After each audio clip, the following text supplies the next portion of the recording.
Hey y'all! Tonight we're going to talk about Nadia Kersh, who went missing on November the 3rd, 2008 from Homewood, Alabama.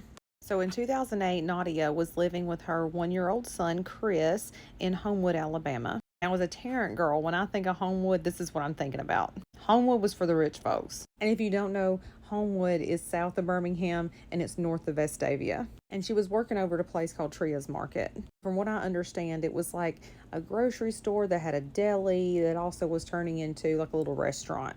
So this is the last known image of Nadia, and she was leaving the elevator going out to her car at the parking deck on November the 3rd, 2008. The surveillance camera also shows her getting into her red Chrysler Sebring driving away. She was leaving the Tria's Market to go home to her apartment for her lunch break, and that's the last time anybody ever saw her. Now, apparently in the weeks prior to her disappearance, she was looking to join her mom and dad in Virginia, but that wouldn't happen. So that afternoon, when she was supposed to go pick up her son from daycare and she didn't, she was reported missing. And her son was put into custody of Jefferson County DHR. That's according to her mother, Nancy.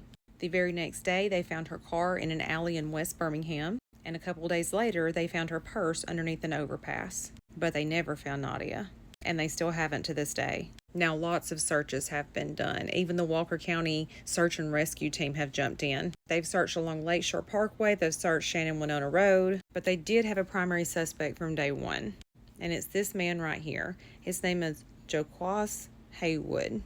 He was the primary suspect from day one, like I said, but he wasn't actually arrested until a year and a half later. And there was a good bit of evidence tying him to it.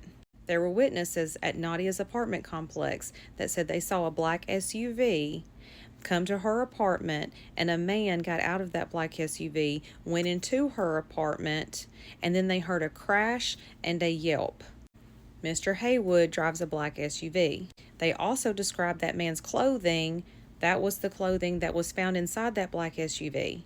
When they found her purse, Mr. Haywood's fingerprints were on 9 of the items inside of her purse. When he was questioned about his whereabouts that day, he claimed to be in Irondale the entire day, which is where he lives, but his cell phone records indicate that he was in Homewood and West Birmingham that day. Now, according to the moms, this is Nadia's mom, Nancy. Keep in mind, she lives all the way in Virginia. And then we have Mr. Haywood's mom. This is their perspective on their relationship. Nancy, Nadia's mom, had told them, I don't know the extent of their relationship. She said that Nadia's never mentioned him before. Mr. Haywood's mom had said they're just friends. Personally, I'm not letting a friend go through my purse. Personally, I don't even think Kevin's fingerprints could be found in my purse. Certainly not 9 things, but I don't know. Let's keep going. That doesn't mean he's guilty. Anyway, so he had been in jail for 4 months, and his mom held a vigil over at Lynn Park. Not for Nadia, for him.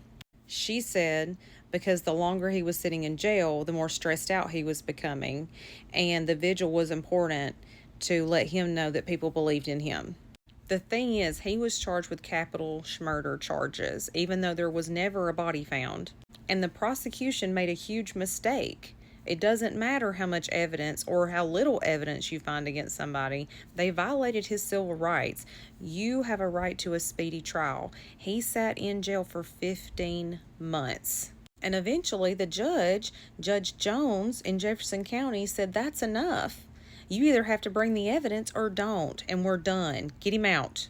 So now that's been 5-6 years ago, and they still have the right to bring up charges against him now, but they haven't.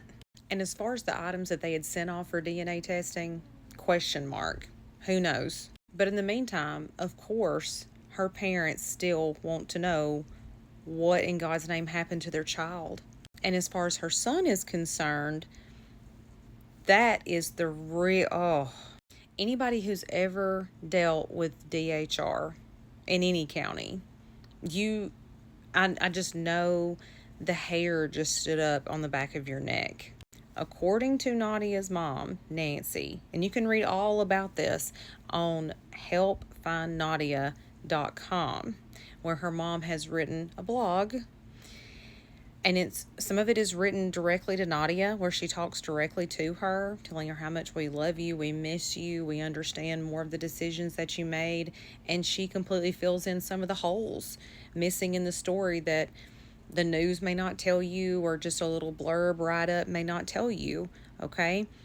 But fills in some of the details about how horrible it is to lose your child.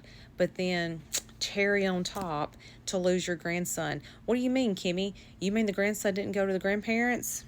No. No. You know why? You know what happened? Because when Nadia went missing, she went missing on the 3rd. Then how everybody knew is because she didn't pick up her grandson. They didn't let her parents know for 3 days. 3 days. By that time, her son had already been put into custody of another woman, a person unknown to them, through the Jefferson County DHR. And apparently this woman told Nancy Kersh that she wanted to keep him. And according to Nancy, made every attempt possible to not give him back to them. And for years after that, they went through this custody battle. And according to her, the judge granted them unlimited visitation, but then they got threatened. So now they're in this place where they just hope one day he will seek them out. So again, her name is Nadia Kersh. She went missing November the 3rd, 2008 from Homewood, Alabama. And if you've seen anything, if you know anything, if you remember anything, call the Homewood Police Department.